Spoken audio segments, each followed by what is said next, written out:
அதான் தப்பான ஸ்ட்ராட்டஜி அவங்க தான் ரிட்டென்ஷனே சொதப்பிட்டாங்க அது. ப்ரோ. வேற யாராவது ட்ரை பண்ணிருக்கலாம் ப்ரோ. கேப்டன்சிக்காக எடுத்திருக்காங்க. மற்றபடி பிளே ஆஃப் போறது கொஞ்சம் கஷ்டம். என்ன கேட்டா சொதப்பல் வந்து ரிட்டர்ன்ஷன்ல தான் துருஜோரால ரிட்டர்னே கரெக்ட் பண்ணிட்டாங்க. கரெக்ட்.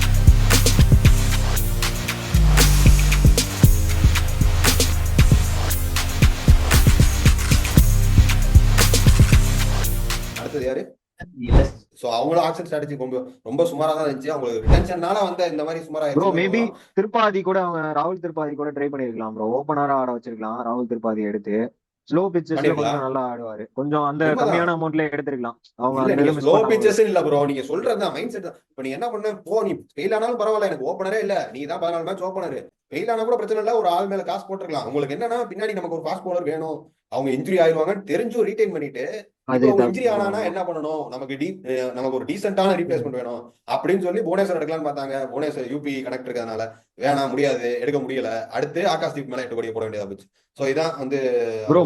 மயங்க் யாதவ்லாம் எனக்கு தெரிஞ்சு ஒரு 2 ஐபிஎல் மேட்ச் தான் ப்ரோ விளாண்டுருக்கான். அவனை ரீடைன் பண்ணதே எனக்கு தெரிஞ்சு பெரிய அதுவே ஒரு தப்பான ஸ்ட்ராட்டஜி அவங்க தான். ரிட்டென்ஷனே சொதப்பிட்டாங்க அது. இப்ப பாத்தீங்கன்னா ஃபர்ஸ்ட் எல்எஸ்ஜி பண்ண ஒரு நல்ல பை பாத்தீங்கன்னா எய்டன் மார்க். ஸோ பேஸ் பிரைஸ்லேயே கிடைச்சது. மேபி நம்பர் அவரையுமே ஓபன் பண்ண வைக்கலாம். ஸோ பட் ஆனா அந்த ஒரு ஃபாரின் ஆப்ஷன், ஃபாரின் ஒரு கீ ஃபேக்டர் இருக்கு. ஏன்னா ஃபாரின் பிளேயர் ஒருத்தர் ஆட முடியாது. மத்தபடி எதுக்கு அந்த 3 லெஃப்ட் ஹேண்டர்? அதுக்கு பதிலா உங்களுக்கு நிறைய நம்பர் 6ல ஹிட்டர்ஸ் நிறைய பேர் இருக்காங்களே, எதுக்கு டேவிட் மில்லர் தான் வேணும்? அதுவும் என்ன சொன்னாலும் எக்கானா ஸ்டேடியத்துல டேவிட் மில்லர் என்னை பொறுத்தவரை ரொம்ப ராங் ஸ்ட்ராட்டஜி. கரெக்ட் ப்ரோ தான், ஸ்பின் ஆடுறது பார்த்தாலே தெரியுது. பண்டே என்ன பொறுத்தவரை ராங் ஸ்ட்ராட்டஜி தான் ப்ரோ எக்கானா ஸ்டேடியம்ல. வேற யாரும் ஆடலாம்னு நினைக்கிறீங்க ப்ரோ வேற யாராவது ட்ரை பண்ணிருக்கலாம் ப்ரோ. கேப்டன்சிக்காக எடுத்திருக்காங்க.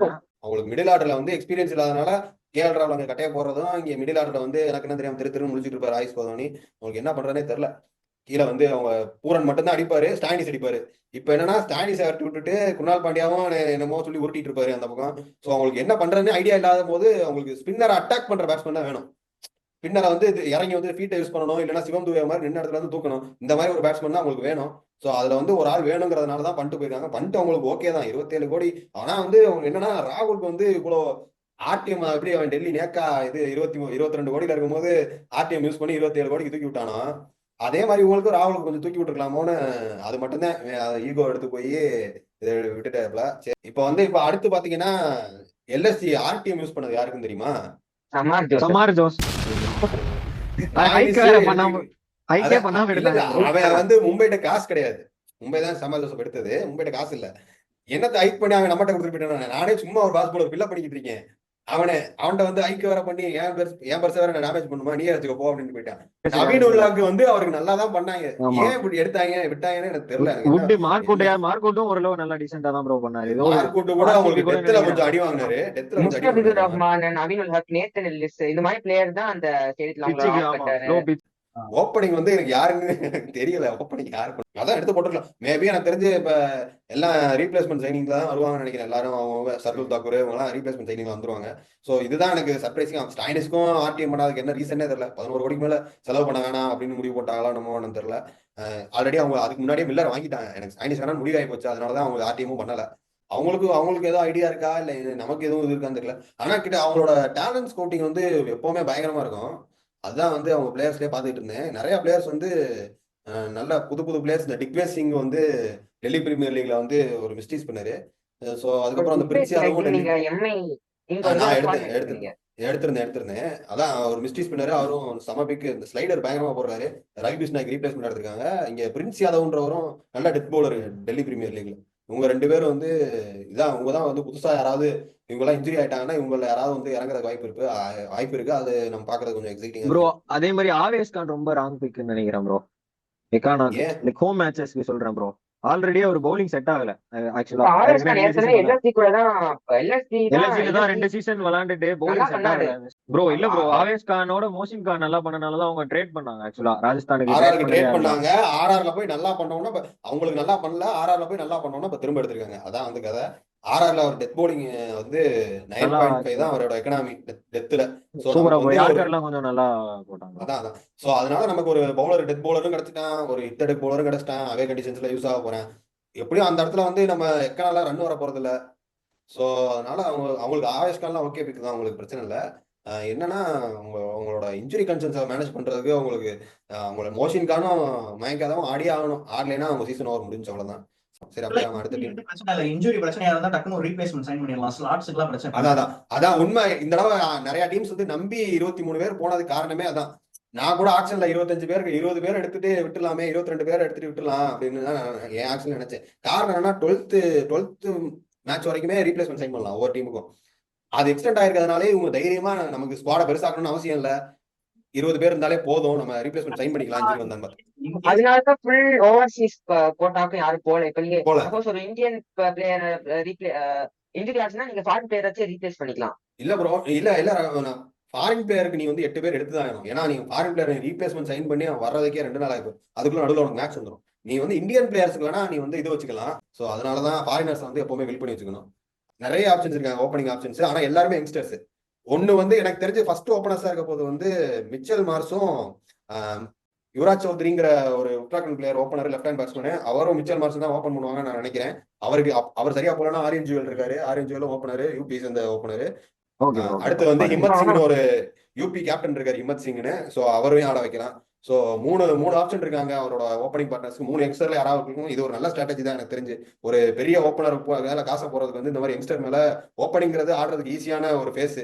போய் உர்ரா பேட்டா அப்படின்னு சொல்லி அனுப்பலாம். அவங்க கேஎல் ராகுலுக்கு பதிலாக யுவராஜ் சௌத்ரி தான் அவருக்கு கேஎல் ராகுலுக்கு ரீப்ளேஸ்மெண்ட் வந்திருக்காரு. நம்பர் 3 ஆயுஷ் கோதோனி. காரணம் டெல்லி பிரீமியர் லீக்ல நம்பர் 3ல பயங்கரமா ஆடுறாரு. ஸோ இங்கேயும் நம்பர் 5ல வேஸ்ட் பண்ண மாதிரி தான் எனக்கு தெரிஞ்சு. ஸோ நம்பர் 3 வந்து சம ஆப்ஷன் அவருக்கு. ஆயுஷ் கோதோனி தான் நம்பர் 3 ப்ரொமோட் பண்ணி ஆகணும். நம்பர் 4ல ரிஷப் பண்ட், நம்பர் 5ல நிக்கோலஸ் புரான், நம்பர் 6ல டேவிட் மில்லர், நம்பர் 7ல அப்துல் சமது, நம்பர் 8ல வந்து ஷாபாஸ் அஹமது, நம்பர் 9ல வந்து ரவி பிஸ்னாய், நம்பர் 10ல Avesh Khan, number 11 Mayank Yadav, number 12 impact பிளேயரா வந்து மோஷின் கான். இதுதான் வந்து அவங்க 11 மொத்தம் 12 இருக்கும்.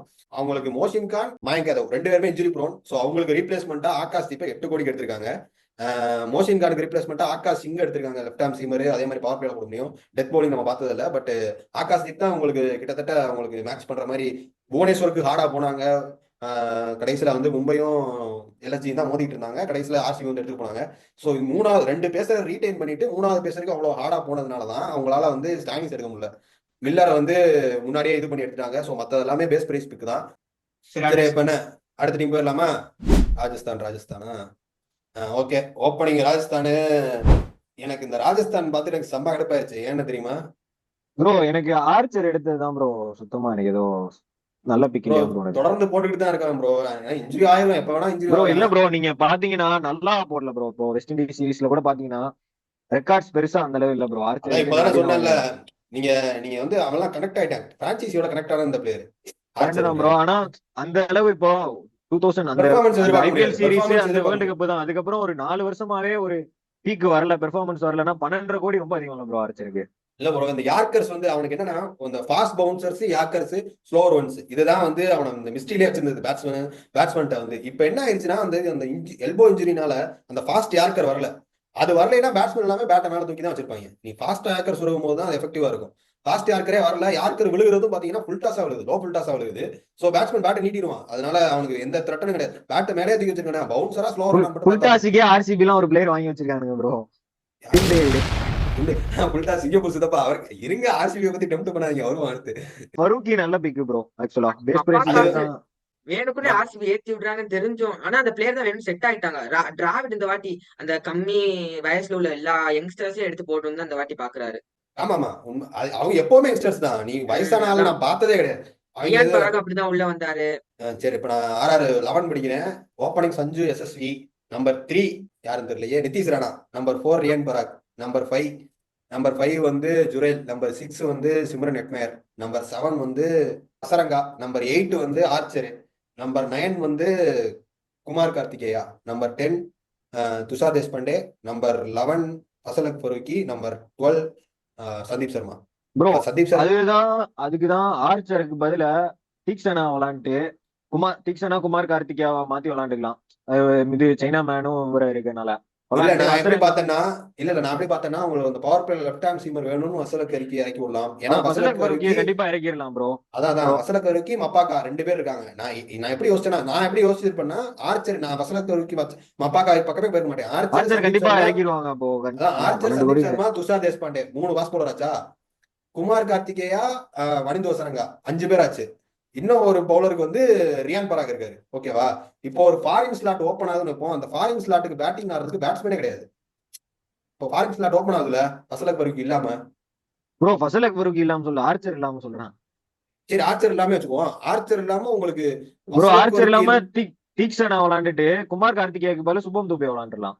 ஆர்ச்சர் இல்லாம ஃபசல் அக்பருக்கு மட்டும் 11ல விளாடலாமே ப்ரோ. அப்படி சந்தீப் சர்மா, துஷார் தேஷ்பாண்டே, ஃபசல் அக்பருக்கு 3 பேர் விளாடலாமே ப்ரோ. இல்ல. நீங்க இதை எப்படி யோசிச்சு சொல்றீங்க? 12.5 கொடுத்து அவ்வளவு டெஸ்ட் ப்ரோ பண்ணி கரெக்ட் தான், எடுத்துட்டாங்க. பிரைஸ் அதுதான். ஆனா எனக்கு இல்ல, இன்னும் பிரைஸுக்குன்னு சொல்லல.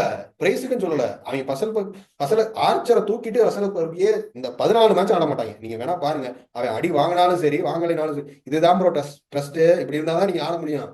இப்படி இருந்தாதான் நீங்க ஜெயிக்க முடியும், பவர் பிளே விளாட முடியும். நீங்க வந்து பவர் பிளே நீங்க இது டாப் 4ல பினிஷ் பண்ண முடியும். நீங்க வந்து ஒரு பவுலர் நம்பி எடுத்துட்டீங்க. அவனும் பெர்ஃபார்ம் பண்ண பவுலர். அவங்களுக்கு இப்போ வந்து ரொம்ப மோசமான பெர்ஃபார்மன்ஸ் எல்லாம் கிடையாது.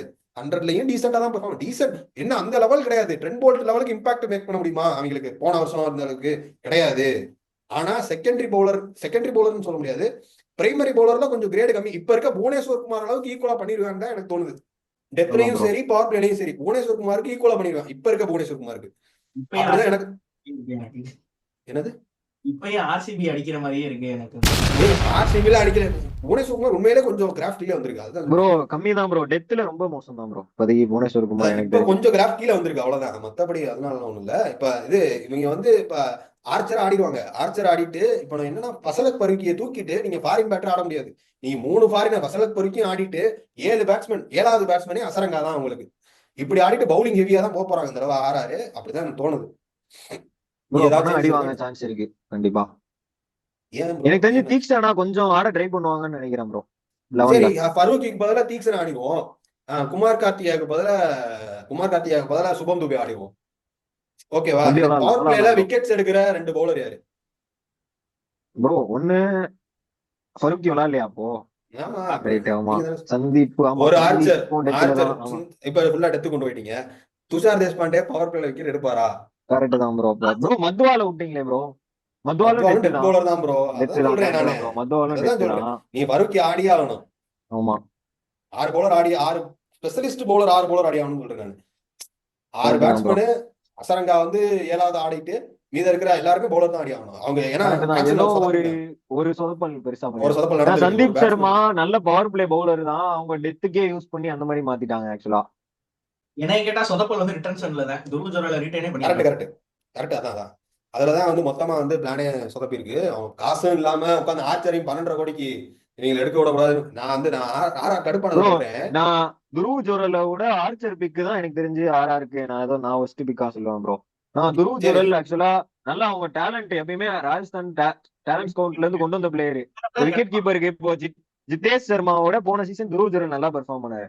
அப்போ ஜிதேஷ் சர்மா உங்களுக்கு 11 கோடி, அது ஆர்சிபி சொன்னாங்க, 11 கோடி வர போனப்போ துருவ் ஜோரல் கண்டிப்பா ஒரு 10 கோடியாவது போயிருக்கலாம்.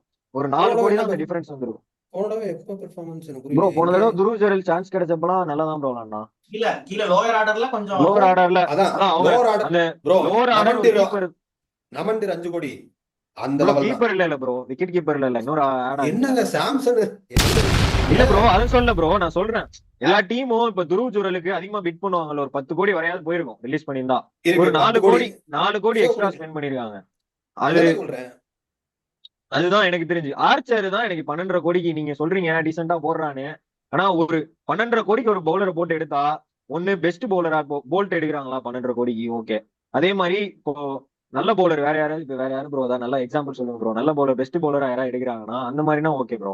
இல்ல நீங்க ஆர்ச்சர் போல்ட்டே சொல்றீங்க, போல்ட் டெத்ல அடி வாங்குவாருன்றீங்க. டெத்ல இல்ல ப்ரோ, அவங்க டெத் ஷார்ட் அவுட் பண்ணிட்டாங்க பூம்ரா இருக்கிறதுனால. அவங்க அதான் பவர் அவங்க பிளேக்கு தான் ரோலுக்கு பார்த்தாங்க. செட் ஆகி போச்சு. அதான் அப்படி இப்ப என்ன எடுத்துட்டாங்க.